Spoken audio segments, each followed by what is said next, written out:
ઉના ઉના તડકામાં ટાઢો ટાઢો રસ પી લીધો આપણે તો ભાઈ ખાઈટે બેઠા બેઠા ને પછી તો મારી બેનને બનાવવાના હતા ચૂરમાના લાડવા એટલે એને તો બનાવી નાખ્યા ચૂરમાના લાડવા ભાઈ પછી તો રામનવમી હતી ને તો બધાય છોકરાઓ બટુક ભોજન કરવા આવતા હતા ગુંદી ગાંઠિયા ને ચણાનું શાક મેં નૈત્રીને કીધું કે નૈત્રી જા તું એ બટુક ભોજન કરીએ પણ મારું ગટું તો કોઈ ન કરે ને એવું કરે મારા બેનના જેઠના ઘરે અમે બેસવા ગયા હતા ને તો ત્યાંથી થાળીમાં કાકરા ભરીને લઈ આવી બોલો હવે કાકરા કોણ લઈ આવે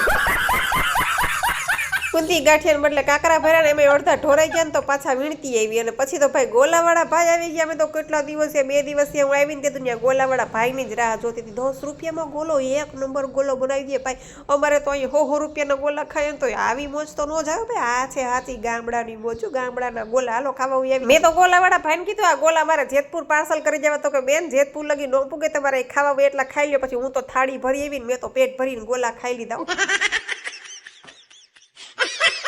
રાતના જમીન નવરા થયા ને તો પાછી ભૂખ લાગી તો મા દીકરી બે છે ને બાલાજી વેફર કાઢી રાતના 11:30 વાગી ગયા ને પિયુનો ફોન આવ્યો ઈ જામકા ગયો તો ગોલા ખાવા સ્પેશિયલ તો મને કે માસી જાગો છો તો ગોલા લઈ આવો મેં કીધું આ જાગીએ જ છી તું તાર લેતો જ લીમત્રામાં જેટલું મળતું હતું ને એટલું ખાઈ લીધું ગોલા ગુલ્ફી આઈસ્ક્રીમ શ્રીખંડ પેપ્સી શેરડીનો રસ અને હવે વારો આવી ગયો જામકા નો ભાઈ ગોલા ખાઈને હુઈ ગયા હવારે ઉઠ્યા નૈત્રી બેનને નવડાવ્યા ધોડાવ્યા નાસ્તો પાણી કરાવ્યા ને પછી કે બા 2 ચોટલા વાળી હા ને પછી તો આંગણવાડીએ પહોંચી ગયા ભાઈ અમે નૈત્રી બેન તો ત્યાં લપસિયા ખાવાની મજા આવી ગઈ નૈત્રી નાની હતી ને 1.5 વર્ષની ત્યારે હું આંગણવાડીએ લઈને જતી આંગણવાડી વાળા બેન તો તે દીના ઓળખી અમને મા દીકરીને એટલે ફોન આવ્યો કે નૈત્રી આવી છે ને તો અહીંયા લઈને આવો આંગણવાડી એટલે અમે તો સીધા પહોંચી ગયા નૈત્રી તો જોઈએ જાતે વેત સીધી બધાને બોર્ડમાં ભણાવવા જ માંડ્યો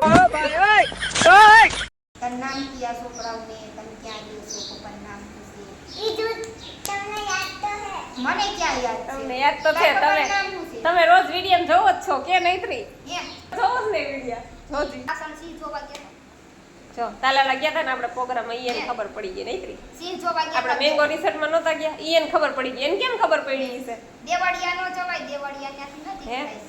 દેવળિયા ને પછી તો ભાઈ નૈત્રી બેન ને છોકરાઓને ભણાવ્યા પછી ત્યાં શીરો બનાવ્યો તો શીરો થોડોક ખાધો અને પછી તો હું છે ને બાજુમાં દુકાનેથી પેપ્સી લઈ આવી મેં બધાય છોકરાઓને કીધું હાલ્યો ઉનાળો છે ને ઠંડી ઠંડી પેપ્સી ખાવ પછી તો સોનુબેન ને એક પેપ્સી દીધી છે ને બધાય છોકરાઓ માટે નાસ્તામાં થેપલા ને ચણાનું શાક બનાવતા હતા ત્યાં તો અમારા માધવભાઈ આવી ગયા ને મારા નૈત્રી બેન જો બધાનો છે ને વજન ને હાઈટ ને માપે છે ભાઈ પછી તો મેં ટીચરને કીધું કે નૈત્રીને અહીંયા જ રાખી દો તમારે છે ને છોકરાઓને હાચવાની ઉપાધિ નહીં રહી છોકરાઓને હાચવશે ને છોકરાઓને ભણાવશે તમારે ખાલી એના માટે નાસ્તો જ બનાવવાનો રહેશે